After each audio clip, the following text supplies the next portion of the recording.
ডিভোর্সের 1 সপ্তাহ পর নতুন বিয়ে, কিন্তু এত তাড়াতাড়ি সিদ্ধান্ত কেন, সেটাই বিস্তারিত জানতে চাইবো পুরো পরিবার এবং কনে এবং বরের কাছ থেকে।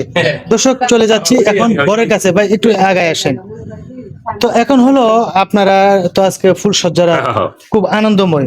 তো এলাকায় একটা চাঞ্চল্যকর হয়ে গেছে, সেটা হলো আপনার স্ত্রী এখন বর্তমানে, তো এর আগে নাকি একটা ডিভোর্স হয়েছিল, আর ডিভোর্সে মানে 1 সপ্তাহের ভিতরে সিদ্ধান্ত নিল যে নতুন আরেকটা বিয়ে করবে। তো এই বিষয়টা আপনার কেমন লাগতেছে? আমার কাছে সেই লাগতেছে, কারণ আমি আব্বার অনেকবার কইছি দেন তারিখে আমার এমনি পাকছে, আব্বা আমার বিয়া করো বিয়া করো বিয়া করো। হ্যাঁ, খালি কয় কামে মনোযোগ দিতে, আর বিয়া করাইলেই না আমি কামে মনোযোগ দিব। আমি কইছি আব্বা তুমি খালি কোন রকম আমার একটা বিয়া করাই দাও, আমি কামে মনোযোগ দিব। এর মাঝখানে ও জানি কই থেকে আমার খোঁজ খবর পায়া যে বিয়া পাগলা একটা পাইছি, আয়া কইতেছে তুমি কি আমার 1 সপ্তাহের মধ্যে বিয়ে করবো। আমি কোন 1 সপ্তাহ ভাবছিলাম না, আজকেই তোমারে করবো। এর কারো না কারো ডিভোর্স দিয়েছে, এটা আমার দেওয়ার বিষয়টা। আমি যে বিয়ে করতে পারতেছি এই খুশিতেই তো আমার মাথা খারাপ। আমি পাইয়া গেছি আমার বউ, আমার আর কিছু লাগতো না। তো এখন আশেপাশে এলাকাবাসীরা যদি বলে যে আপনি এখনো বিয়ে করে নতুন বিয়ে, কিন্তু একটা ডিভোর্সি মেয়ে বিয়ে করছে, পুরো ডিভোর্স মিভোর্স আমার বিয়ে করা দরকার, আমি বউ পাইছি, এর তো খুশি আর কি থাকে, কি কও? হ্যাঁ, তো দর্শক, আসলে আমরা মূল ঘটনায় এখনো যাইতে পারিনি, তবে বরের যে একটা অনুভূতি সেটা কিন্তু প্রকাশ করলো। তো এখন আমরা চলে যাব সরাসরি একটু নববধূর কাছে। তো আপু একটু আগাইলে ভালো হতো। তো আসলে আপনি 1 সপ্তাহ হলো ডিভোর্স দিছেন, কিন্তু 1 সপ্তাহের ভিতরে আপনি এমন কি মানে সমস্যা ছিল যেটা কিনা একবারে দ্রুত সিদ্ধান্ত নিয়ে ফেললেন বিয়ে করার জন্য? এর কারণটা কি? কি করবো ভাই, একটা বিয়ে দিছে আমার মায়ে অনেক শখ করে, আমার তো বাপ নাই, বাপ গেছে মারা, অনেক কষ্ট করে একটু জমি আছিল বিক্রি করে বিয়ে দিছে। এই যে আমার বাড়িতে গেছি, মনে করেন বিয়ের পরের থেকে যে কি একটা অত্যাচার যে শুরু করছে আমার উপরে। আর মা তো, ওর মাও আমার অনেক জ্বালাইছে, তারপরেও ভাবছি যে আমার তো বাপ নাই, কি করব, থাক, অনেক কষ্ট মষ্ট করে দিই। মনে করেন যে 2 মাসের ভিতরে মানে আমার জীবনটা একবারে শেষ দিয়ে হালাইছে। পরে কইছি যে তোর দরকার পড়লে তোর আমি ডিভোর্স দিয়ে চলে যাবো। এলাকা ভাই ডিভোর্স দিছি, উনারা চ্যালেঞ্জ করছিলাম যে 1 সপ্তাহের ভিতরে তোর মানে আমি বিয়ে করে দেখাবো। এই জন্য 1 সপ্তাহের ভিতরে আমি বিয়ে করছি। আলহামদুলিল্লাহ, আমি অনেক খুশি আছি, অনেক শান্তিতে আছি ভাই। তো দর্শক, আসলে বিষয়টা ছিল যে নববধূ একটা চ্যালেঞ্জ করে আসছিল পূর্বের স্বামীর কাছ থেকে, যে আসলে মূলত উনি 1 সপ্তাহের ভিতরে বিয়ে করে দেখিয়ে দিবে যে আসলে একটা ভালো মানুষ পাওয়া যায় কিনা। তো আসলে আজকে যেহেতু ভালো মানুষ একটি পেয়েছে, তাই বিয়েও করে ফেলছে। তো বাকি জীবনটা কিভাবে যাবে এটা অবশ্য আল্লাহর উপর ভরসা। তো এখন চলে যাবো একটু বরের বাবার কাছে। আচ্ছা কাকা, মূলত আপনার ছেলেকে তো আগে বিয়ে করান নাই? জি না, জি না। তো অবিবাহিত একটা ছেলে বিবাহিত একটা মেয়েকে বিয়ে করালেন, এর কারণটা কি? আমি আসলে ছেলেটারে বিয়া করাই নাই, আমি গরিব মানুষ, বুঝছেন, টাকা পয়সা তেমন একটা জোড়াই পারি নাই, যে করামো ওইভাবে করতে করতে করতে ছেলে বিয়ের বয়স একটু পার হয়ে গেল। তখন আল্লাহর কি একটা রহমত, আমার ছেলে মনে করেন যে মেয়েটারে কেমনে কেমনে মিলে ফেলাইছে। মিলে যাওয়ার পর ছেলে আনছে যে আব্বা আমি এই মেয়ের ভালোবাসি, আমি মেয়ের বিয়ে করবো। তা আল্লাহর রহমতে মনে করেন যে আমার পছন্দ হয়েছে, আমি আমার ছেলের বিয়ে করাইছি। আমার পোলা প্রাপ্ত বয়সে হয়তো মনে করেন যে অন্য কোনো জায়গায় যদি একটা দুর্ঘটনা ঘটাইতো, তাহলে এটার মান সম্মান মারি যেত। আমার পোলা যে কামটা করছে অত্যন্ত ভালো কাজ করছে, এবং এই বিয়ে আমি মাইনে নিছি এবং বউ মাইনে নিছি, বুঝছেন। আমার কাছে খুব ভালো লাগছে যে অঘটন ঘটানোর আগে বিয়ে শাদী বা গার্জেনরা করানি উচিত, করানি উচিত।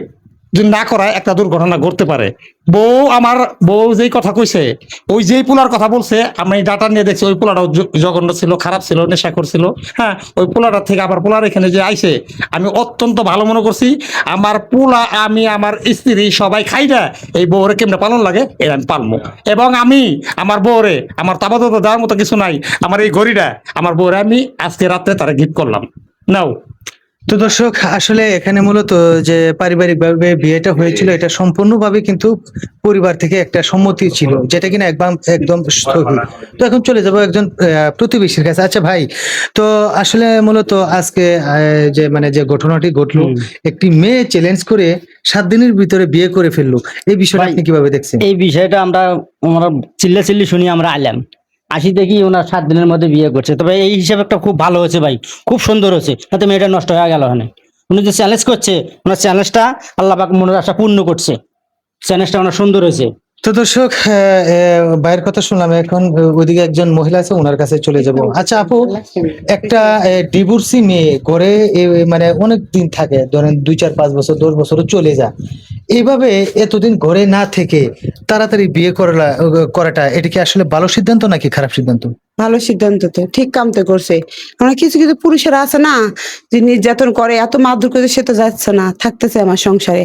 আবার মনে করো যে আমি সাইডে দিলে মনে হয় আর কখনো বিয়ে করতে পারবো না, মানে ওর ভবিষ্যৎটা এইভাবে যাইবো। আছে না এরকম কিছু ছেলে কিছু মেয়েরা, তো ও যে 1 সপ্তাহ পর বিয়ে করে দেখা যায় এটা ভালো কাম করছে। ও একটা নারী না, ও তো বোঝে, সবই তো বোঝে যায়, তার অবুঝ না। লেগে তো বিয়ে করে দেখা যাচ্ছে 1 সপ্তাহের মধ্যে, আর ও তো 1 সপ্তাহ, আর আমি হলো তো আজকে তালাক দিয়ে কালকেই বিয়ে করতাম।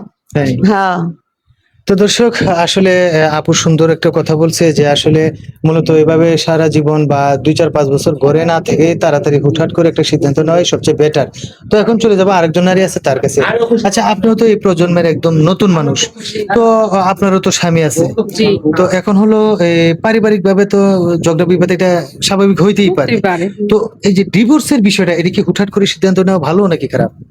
আসলে ডিভোর্সের বিষয় যেটা, এটা হুটহাট করে সিদ্ধান্ত নেওয়া ভালো না। কারণ হচ্ছে একটা জিনিস আগে দেখতে হবে, বুঝতে হবে। যখন দেখতেছি যে আমার দেওয়ালে পিঠ থেকে গেছে, আমি আর পারতেছি না, তখন যে হচ্ছে ডিভোর্সের সিদ্ধান্তটা নেওয়াই ভালো। জি। তো দর্শক আসলে আমরা আবারও একটু নববধূর কাছে চলে যাব শেষ মাস। তো আসলে আপু, আপনাদের দাম্পত্য জীবন সুখের হোক, এটা আমরা দর্শক যারা আছি সবাই কিন্তু দোয়া করব।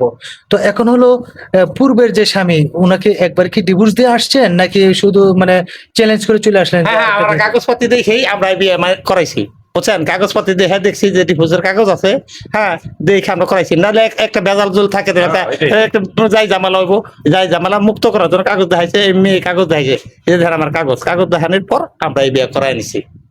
জি। তো দর্শক আসলে আমাদের এই ভিডিওটা তৈরি করার কারণ ছিল যে আমরা অনেক গার্জিয়ান আছি যারা কিনা একটা ছেলে অথবা মেয়ের যদি এরকম ধরনের দুর্ঘটনা ঘটে যায় তখন কিন্তু বছরের পর বছর চলে যায়। আর এই মানে ফাঁকে কিন্তু অনেক সময় দেখা যায় যে অনেক ধরনের খারাপ ধরনের চিন্তা ভাবনা চলে আসে।